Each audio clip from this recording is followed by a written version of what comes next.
This is Mongolian Mindset, and today we're going to be responding to Enterprise Studio, Morant. So, Morant's been in the news lately a lot.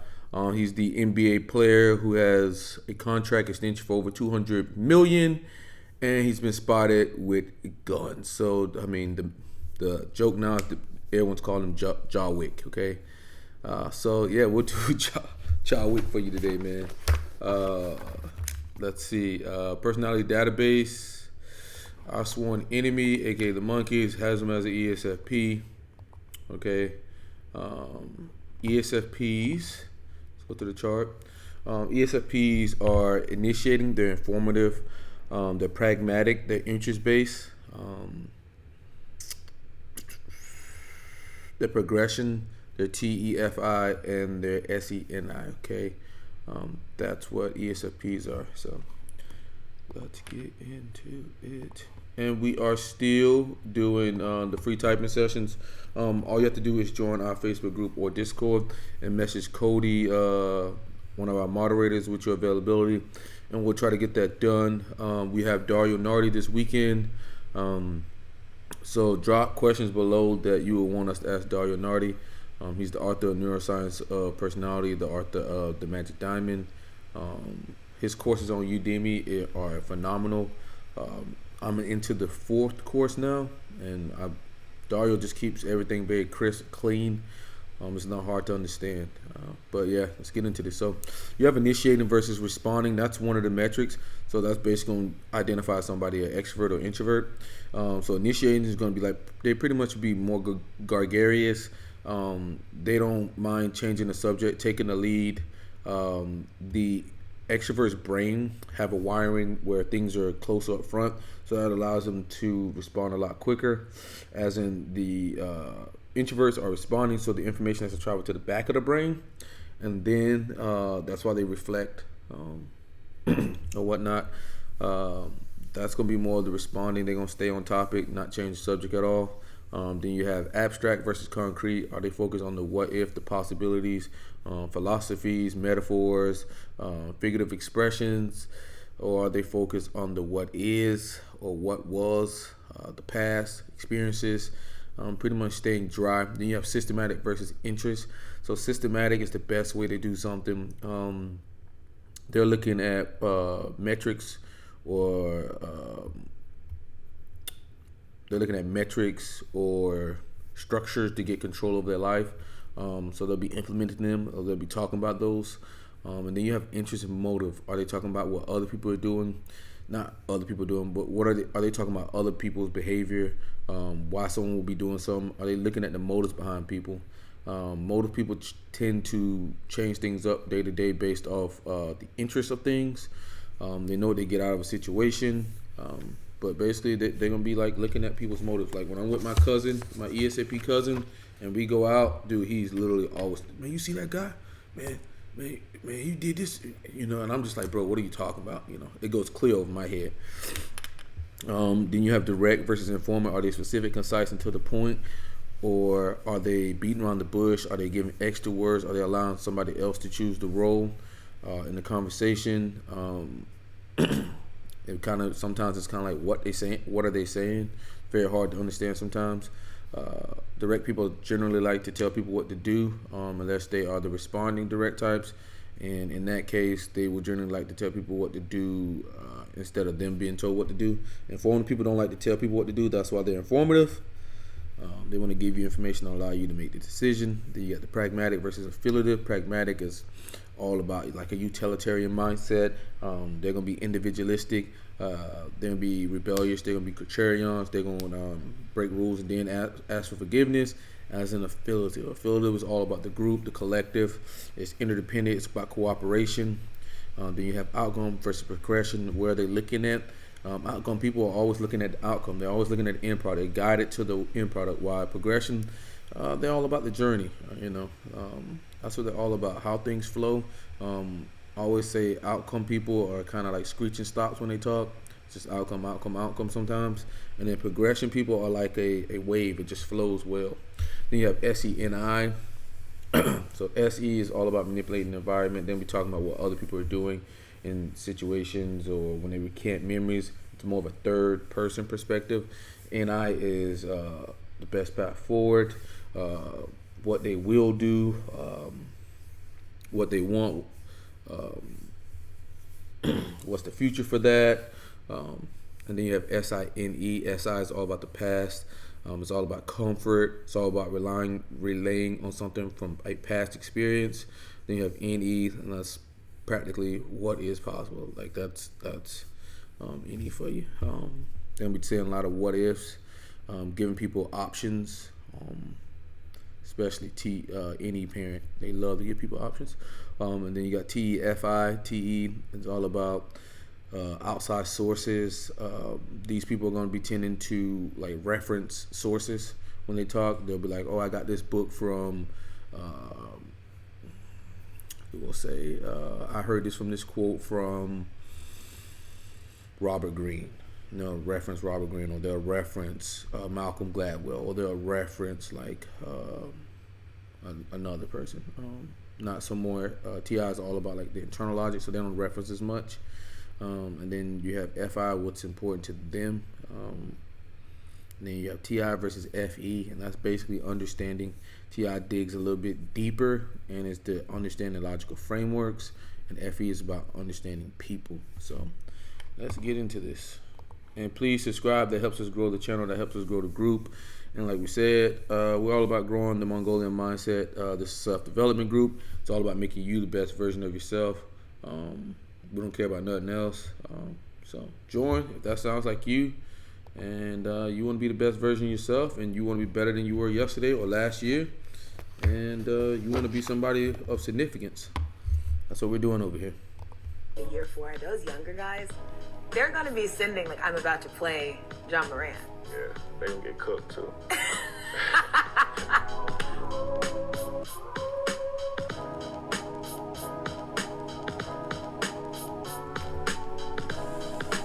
All right, comment below what you think John Morant's type is.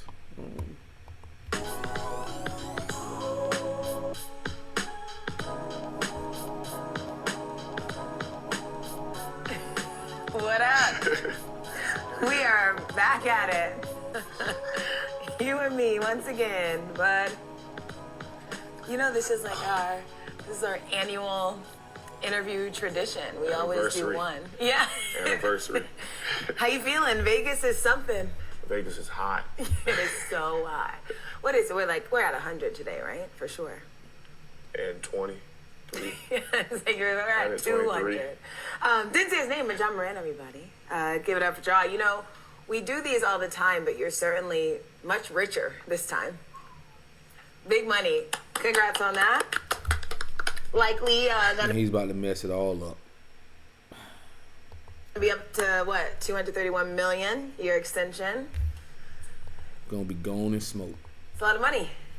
A lot of zeros. Yeah. When you hear that number, what do you think? What do I think? Obviously, I earned it, number one, but definitely a blessing, for, me and my family to, be able to, achieve that. So yeah. Now it's gotta, achieve that.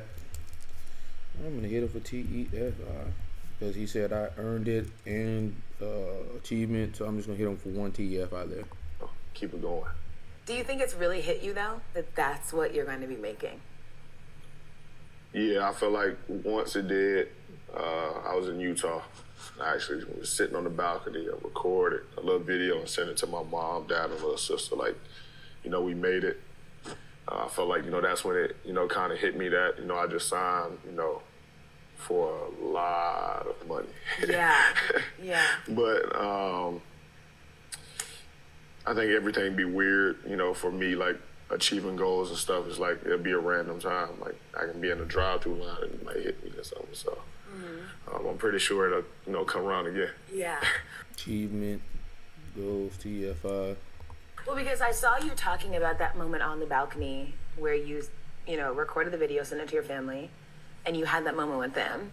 But when you were sitting on that balcony, just like by yourself and reflecting, what were you thinking about yourself in that moment? Pretty much a relief, honestly.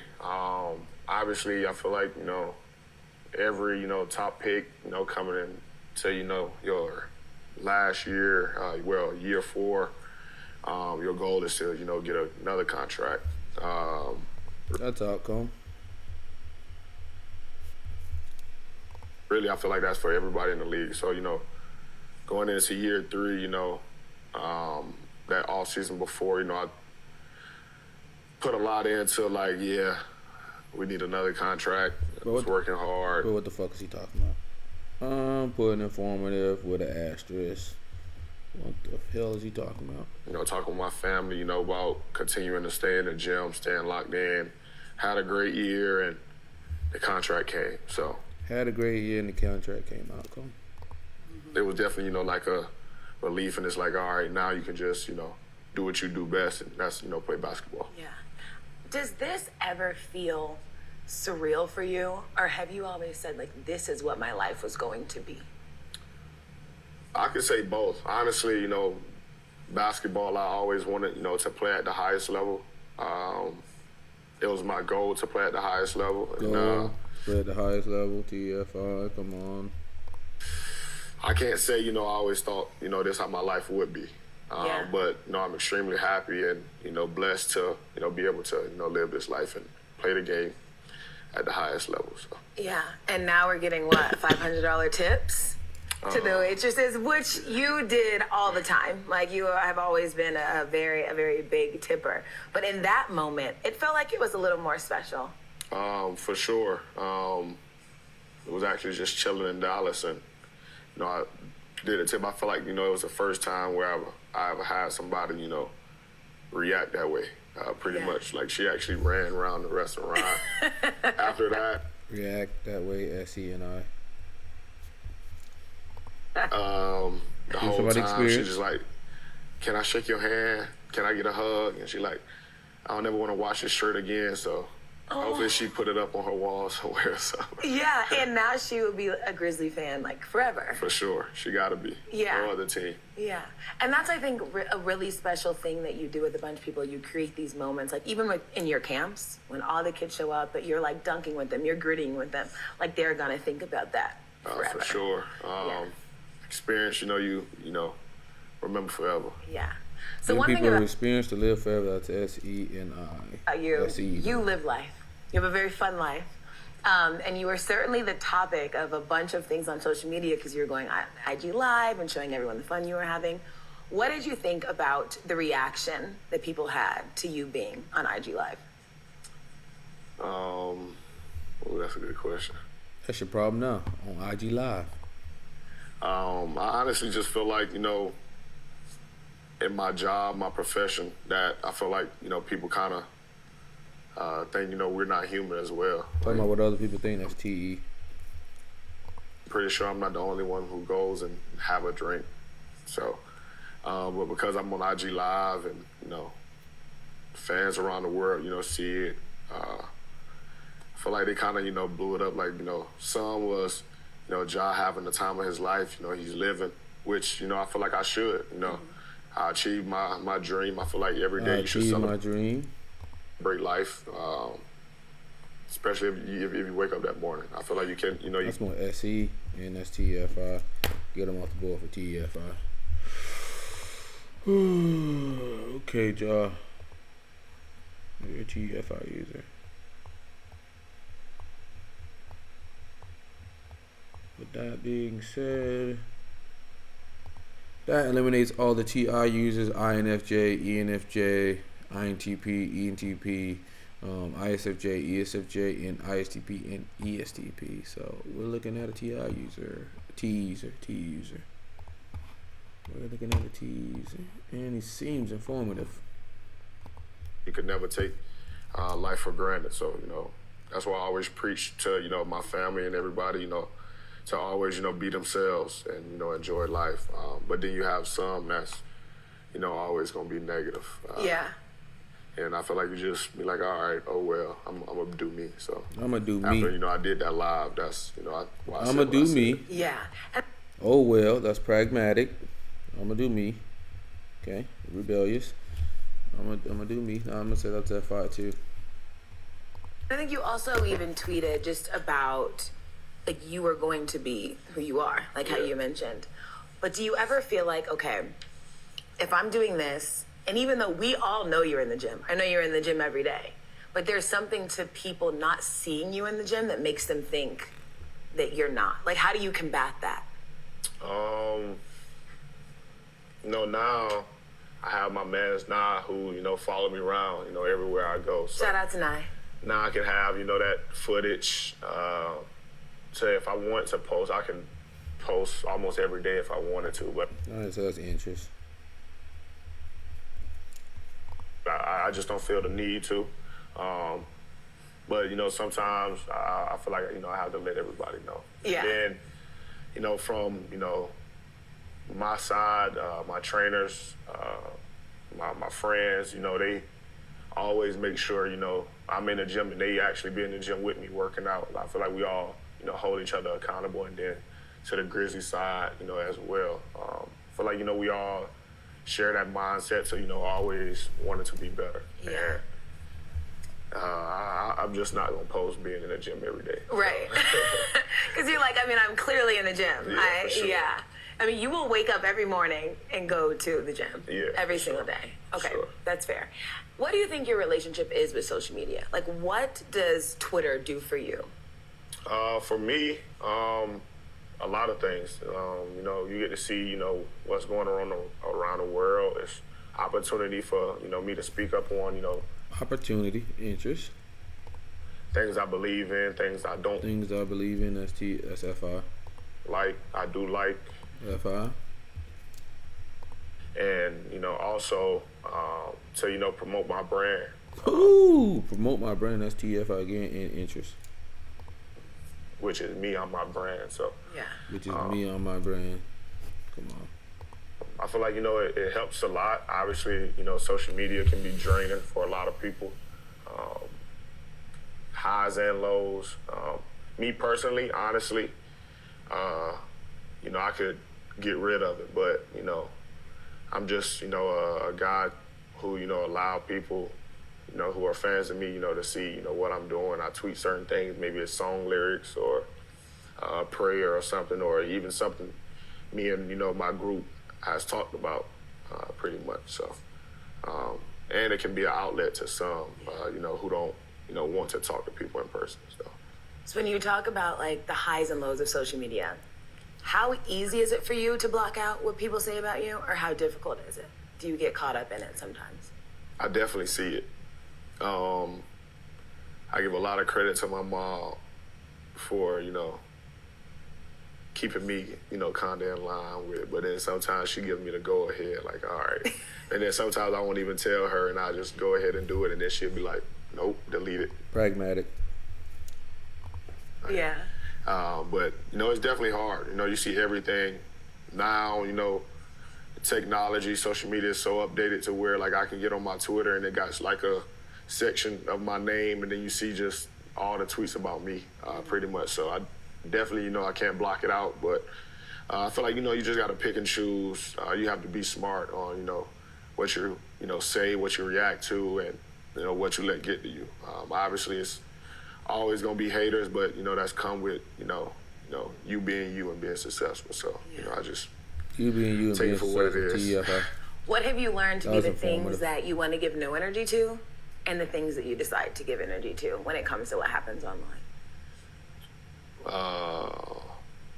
When people just, try to be, real disrespectful. Obviously, it's through the internet.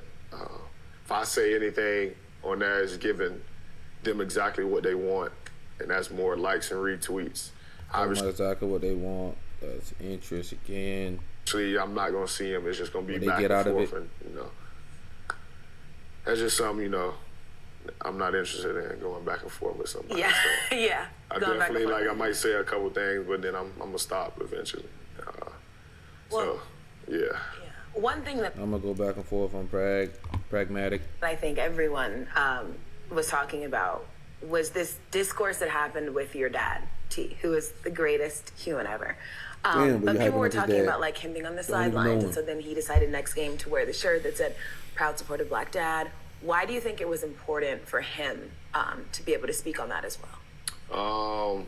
Man, my dad is, like you said, like a friendly guy. Like everybody loves him, down to earth, take care of everybody, you know, show everybody, you know, love no matter if he knew you for, you know, years or 3 minutes. He treat everybody the same, and that's, you know, with love and care. And for me, you know, growing up, you know, I always said he was my first hater. So now to see him on the sideline, running up and down, jumping up, cheering, this, doing that. It was that's that. See, different for me as well.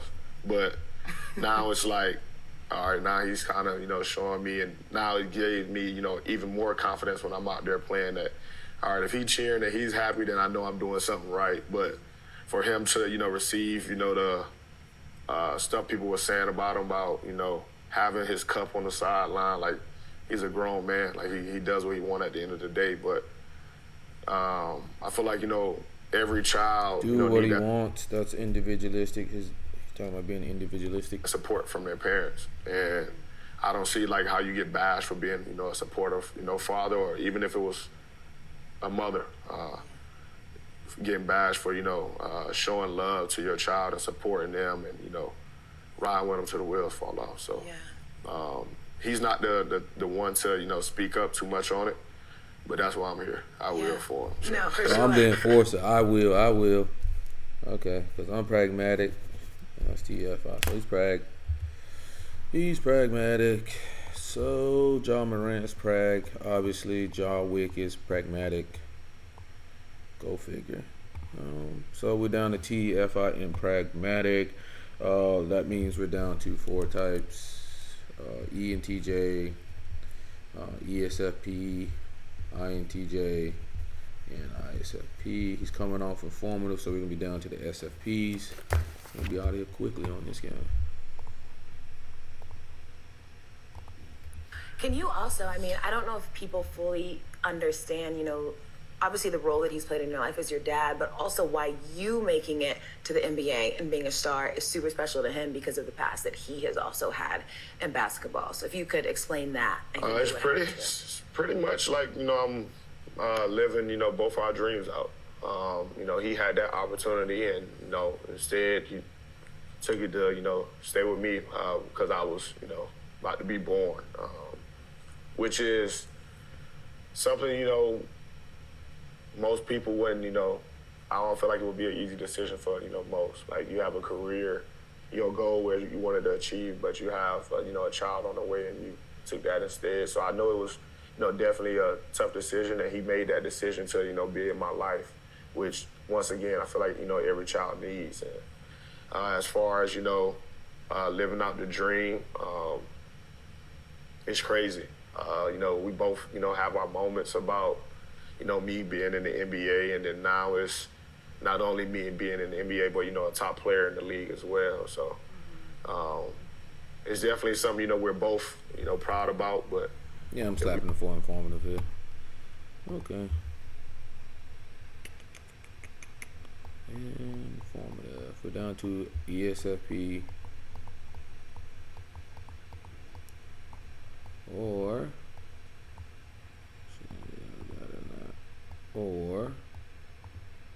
ISFP. Okay. And it looks like he's responding. Obviously, he looks responding. And we need one more point for a couple more points for outcome, and we'll be done.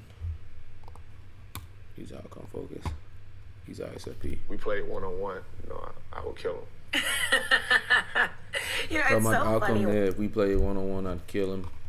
Watching him at the games, because like all the ones I've gone to, he's also talking trash to the opposing team. For like sure. the player, when they are right there inbounding, you hear him chirping. Him and Draymond actually were going at it. Like I was at game 1 of y'all's playoff series, and they were going at it, and Draymond was like, yo, he was saying to Ja, he was like, Ja, get your dad. But that's him. But you know, everybody that he's talked trash to, you know, they have, you know, the relationship of, you know, obviously respect with each other, and right after the game they, you know, dap up and you know, have a laugh together, and they know it's, you know, me as well. So It's all love, but he always told me inside those 4 lines, you can't have no friends. So that's him, 24/7. He gonna talk all once the game started until it ends. But before and after the game, he showed love to all those players as well. So. Now, speaking of Draymond, there's been some Twitter fun between between you two. Starting with you talking about the real estate that you felt you all were taking up in their heads. Tell me what you were thinking about when you put that tweet out. I just felt like, if I won a championship, I wasn't thinking about, no other team or what somebody said months ago. I'm going to be, celebrating a championship. I'm going to be, happy with my teammates. But as you see, after they won the championship, everything was Grizzlies playing whoop that trick on their parade, showing it in the club, talking about Jaren, this and that. I feel like, when you win, you can say anything. But I lost, and I'm going to still be Jai at the end of the day. So. Yeah. I lost the outcome. He's talking about outcome. I'm still going to be Jai at the end of the day. TFI, Ja Morant. Well, I'm telling you, man. People be talking about these SFPs, and I'm telling you, man, you get an SFP wrong, and they will fucking kill you, okay? They will fucking kill you. But it's social media, they blew it up. Like, is it beef? Is it a rivalry? But no, like, those guys can tell you, even after, we lost in the series that, I told them, I feel like, it's time, for y'all to get another ring, through Steph, Clay, and Draymond as well. And then they said the same, like, y'all be back, we'll see y'all again. It'll be a lot of fun for years to come. But we all competitors at the end of the day. We all it ain't gonna be fun because you about to be suspended for a whole fucking year.